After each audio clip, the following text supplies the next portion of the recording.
मिल्कीपुर विधानसभा seat उतनी ही चर्चा का विषय है जितनी दिल्ली का चुनाव। उत्तर प्रदेश की हर एक सीट बहुत महत्वपूर्ण होती है और इसलिए मिल्कीपुर का उपचुनाव सुर्खियों में है। मिल्कीपुर विधानसभा सीट के लिए हो रहे उपचुनाव में अगर देखिए तो सीधा सीधा मुकाबला बीजेपी और समाजवादी पार्टी के बीच है। समाजवादी पार्टी के बागी और आजाद समाज पार्टी के सूरज चौधरी और कांग्रेस के बागी भोलानाथ भारती इसे बहुकोणीय बनाने की कोशिश में लगे हैं। कितने सफल होते हैं तो चुनाव के परिणाम बताएंगे। लेकिन हाँ, मिल्कीपुर का चुनाव बहुत दिलचस्प होने जा रहा है और आपको बता दें कि इस चुनाव में दलित और ब्राह्मण वोट ही निर्णायक भूमिका में नजर आने वाले हैं। इन्हीं दो जातियों की बदौलत ये पूरा चुनाव निपट जाएगा। ये दो जातियां जिस ओर रहेंगी उनकी बल्ले बल्ले।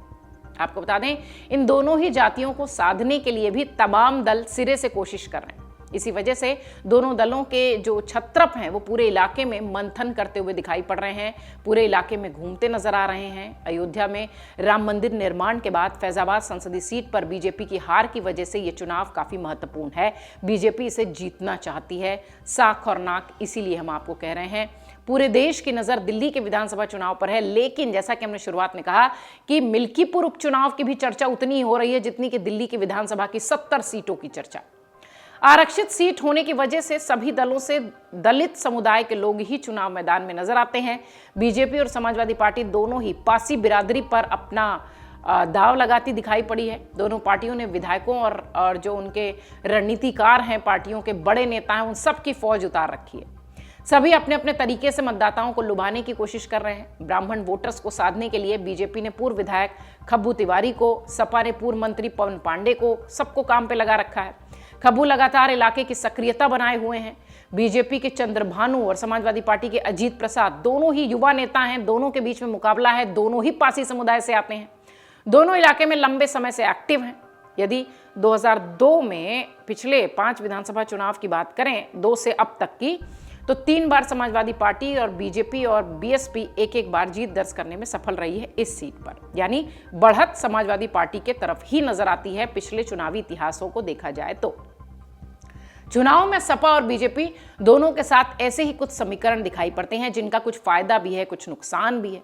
बीजेपी के चंद्रभानु पासवान को टिकट मिलने के बाद अन्य कई दावेदार जो हैं वो नाराज भी दिखाई पड़े। इनमें विधायक बाबा गोरखनाथ भी हैं जो नाराजगी की लिस्ट में नजर आते हैं, रामू प्रियदर्शी भी हैं। लेकिन बाद में मुख्यमंत्री के आश्वासन के बाद बताया यह गया कि सारे नाराज नेता फिलहाल चुनाव पर फोकस करेंगे और चुनाव प्रचार में शामिल होंगे। ऐसा ही होता नजर भी आ रहा है। सपा के लिए फायदे की बात यह रही कि पूर्व मंत्री और कद्दावर नेता मित्रसेन यादव के बेटे आनंद सेन के साथ इस बार वो दिखाई पड़ रहे हैं। पहली बार सेन परिवार अवधेश प्रसाद के साथ आया है।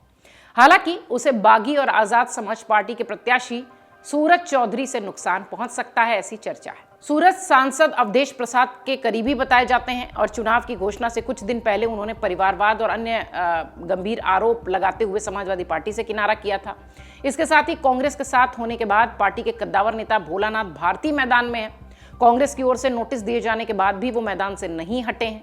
भोलानाथ ने जिला पंचायत चुनाव में सपा प्रत्याशी और अवधेश प्रसाद के बेटे अजीत प्रसाद को हराया था। इस वजह से उनका क्षेत्र में जनाधार है, वो मजबूत अपने आप को मानते हैं। सपा परिवारवाद के आरोप से भी जूझ रही है। समाजवादी पार्टी पर सत्ताधारी दल की ओर से लगातार इसको लेकर हमले हो रहे हैं, वो इसे भुनाने में भी लगी हुई है। मुद्दे की बात एक ये भी है कि यहां से जो चुनावी मुद्दा है वो मिसिंग है, जिसकी वजह से वोटर्स, यहां के लोग मायूस हैं। इलाके के लोगों का कहना है कि क्षेत्र के विकास की बात होनी चाहिए जो कि नहीं हो रही। क्षेत्र के बेरोजगारी की बात होनी चाहिए जो कि नहीं हो रही। कैसे युवाओं को अन्य जगहों पर रोजी रोटी की तलाश के लिए जाना पड़ रहा है, उनका पलायन हो रहा है, वो कैसे रुके, इसकी बात नहीं हो रही। सब अपनी अपने लिए वोट जरूर मांग रहे हैं।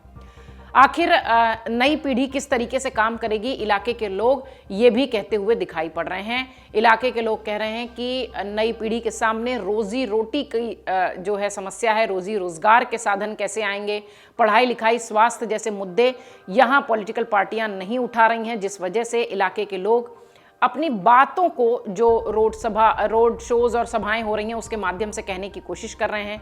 उन्होंने ये भी कहा, कई लोगों से जब अमर उजाला की टीम ने बातचीत की तो उन्होंने ये भी कहा कि कोई ठोस ऐलान किसी पार्टी की तरफ से नहीं हुआ है, बस अपनी जीत की बात सभी दल कर रहे हैं। मिल्कीपुर का उपचुनाव निश्चित तौर पर, जैसा कि हमने शुरुआत में कहा, कि दलित और ब्राह्मणों के बीच ही इर्द गिर्द घूमता नजर आएगा और पार्टी इन्हीं दोनों खेमों को मजबूत करती हुई दिखाई पड़ रही है। इन्हीं सभी पार्टियां इन्हीं दोनों खेमों पर फोकस किए हुए हैं। संक्षेप में जरा आपको मिल्कीपुर का थोड़ा सा नंबर बता दें तो वोटरों का लेखा जोखा कहता है कि 1,92,984 पुरुष वोटर हैं और 1,77,838 महिला वोटर्स हैं। जातिगत आंकड़ों की बात करें तो अनुसूचित जाति 90,000, पासी 65,000, यादव समुदाय के लोग 62,000, मुस्लिम समुदाय के लोग 31,000, ब्राह्मण 63,000, क्षत्रिय 18,000, चौरसिया 16,000, मौर्य 12,000 और अन्य जो जातियां हैं जिनमें कुर्मी, निषाद, विश्वकर्मा तमाम आते हैं वो 13,000 से ज़्यादा की संख्या रखते हैं मिल्कीपुर सीट पर। अब अंदाज़ा लगाइए कि ये वो वोटर्स हैं जो कि राजनीतिक पार्टियों के भाग्य का फैसला करेंगे और निश्चित तौर पर दलित और ब्राह्मण वोटर्स के इर्द गिर्द ही जो तमाम राजनीतिक दल हैं वो दिखाई पड़ रहे हैं। अगर देखा जाए तो सीधा सीधा मुकाबला तो समाजवादी पार्टी और बीजेपी के बीच ही नजर आता है, लेकिन दूसरी पार्टियां भी इसे बहुकोणीय बनाने की कोशिश कर रही हैं। मिल्कीपुर सीट का चुनाव ही उतनी ही चर्चा में है जितना कि दिल्ली की विधानसभा की 70 सीटों की चर्चा हो रही है। देखना यह है कि ये वोटर्स जिनका जिक्र अभी हम कर रहे थे ये किस ओर जाते हैं और 8 फरवरी को यह तय हो जाएगा कि ये सारे दावपेच, ये सारे वादे, ये सारी तैयारियां किस पक्ष की काम आई और वोटर किसकी ओर चले गए। अमर उजाला जीवांजलि के सारथी की मदद लें और महाकुंभ में स्नान जरूर करें।